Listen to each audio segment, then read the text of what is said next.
tržnici, prvo nedeljo v mesecu.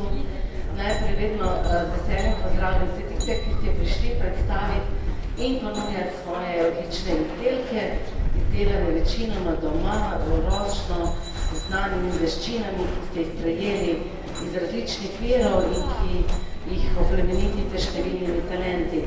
Je pa z nami že tudi naš dobri decembrski mož, odet v rdečo z tem zvončkom, živijo, tako da je tudi on na voljo vsem nam, manjšim in večjim. Zdaj bom pa jaz razvila mojega sodelavca Boštjana, ker je on zadolžen za program, jaz sem zadolžena samo za dober dan, tako da prihaja Boštjan Kolar in bo povedal, kaj vse bomo danes počeli. Tako, Boštjan, izvoli. Tako, prvo nedeljo v decembru, že drugo leto zapored in pa že več let zapovrstjo v decembru pripravljamo praznični rokodelski sejem. Danes se je to vse skupaj poklopilo tudi z ta veselnim dnevom kulture, dnevom, ko vsi muzeji po Sloveniji odpremo svoje vrata in povabimo obiskovalce na ogled, torej brezplačno. Hkrati je pa danes tudi praznični rokodelski sejem. Zelo lepo zastopane strani rokodelcev, kar 22 rokodelcev nas je danes obiskalo iz različnih delov Posavja, Dolenjske, Bele krajine in pa tudi iz območja Celja. Ob tem smo pripravili tudi pester program, že ob dveh nas je obiskal Dobri mož, ki je z našimi najmlajšimi na sladki čokoladni ustvarjalnici Barvo Piškote in jim povedal marsikatero pomembno informacijo za njihovo življenje. Potem v nadaljevanju ob 3. uri je sledilo javno vodstvo po naši novi občasni arheološki razstavi 8 kopic za dvoje koles z avtoricama Jano Puhar in Petro Karalič. Torej, s to razstavo 8 kopic za dvoje koles, ki smo jo odprli v prejšnjem mesecu, smo želeli predstaviti najnovejše raziskave na arheološkem najdišču, imenovanem Sejmišče, ki se nahaja tule 100 metrov proti, recimo, v smeri Save od našega gradu. Torej, Sejmišče je že od leta 1948, ko so bili ob izkopu temeljev za današnjo veterinarsko postajo odkriti prvi grobovi, bilo ustrezno prepoznano kot mlajše železnodobno najdišče, torej grobišče iz časa, ko so ta prostor poseljevali Kelti. Mislim, že v samem štartu, ne?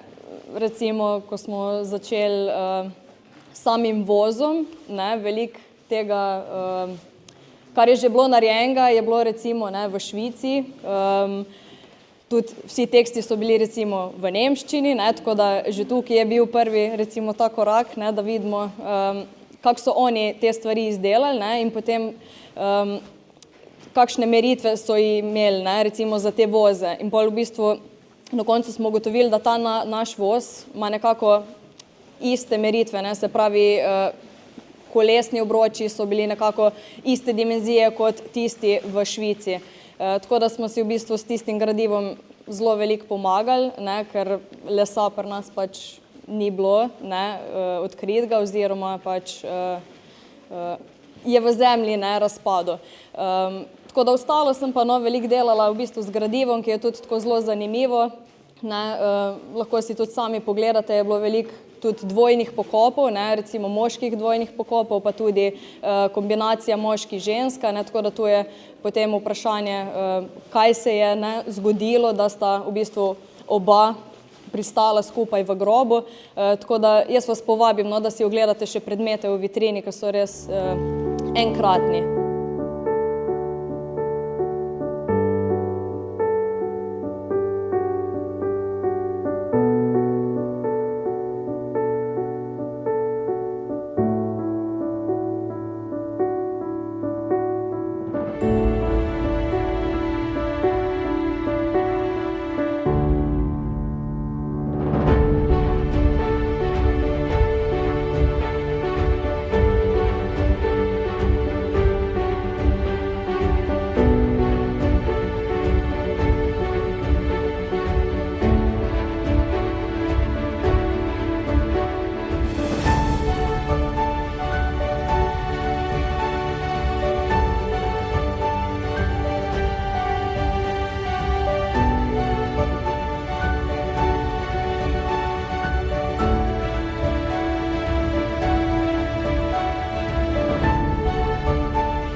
Zdaj ob 4. uri pa sledi še javno vodstvo po razstavi Harmonije 4 elementov.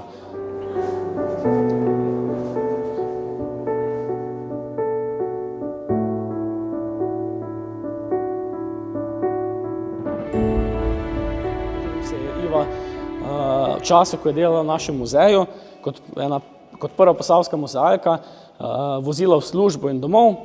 Potem kasneje je to kolo, ki je bila že v letih, podarila svoji takratni sodelavki, muzejski oskrbnici Jožici Strašek, in potem se še ona več let vozila z njim, vse dokler ni nekoč to kolo končalo v enem iz naših grajskih prostorov in so ga potem naši restavratorji restavrirali in tako je danes na ogled na tej razstavi. Smo namreč v drugem delu razstave Harmonija 4 elementov, kjer imamo zastavljeno razstavo bolj interaktivno. Osrednji del tega prostora, ki je lepo poslikan, predstavlja tale maketa gradu v merilu 1:100, kjer se lahko tudi malce orientirate, poskušate ugotoviti, v katerem delu našega gradu se trenutno nahajamo. Potem okrog in okrog je pa na tej polkrožni mizi so predstavljene različne interaktivne vsebine, ki so povezane s 4 elementi, seveda tudi samim gradom. Recimo na začetku je prikazana aplikacija, kjer prikazujemo, kako so 4 elementi lahko tudi sooblikovalci posavskih priimkov in krajev. Samo s pritiskom na posamezen element lahko izbirate med njimi, tako recimo, če si izberete zemljo, pa potem lahko poiščete priimek in na tem seznamu, drsnem seznamu preverite, ali se pa morda vaš priimek nahaja na tem seznamu in preverite, ali je mogoče povezan s tem elementom. Pa seveda potem malce drugam, pa se vrnete na kakšen drug element in tudi posamezne kraje v Posavju lahko vidite, ali so povezani s posameznim elementom ali ne. Lepo so nas obiskali tudi obiskovalci, v ozadju slišite tudi igranje gospoda Vlada Nunčiča, ki nas je tudi tokrat obiskal in prikazuje igranje na oprekelj in na lajno.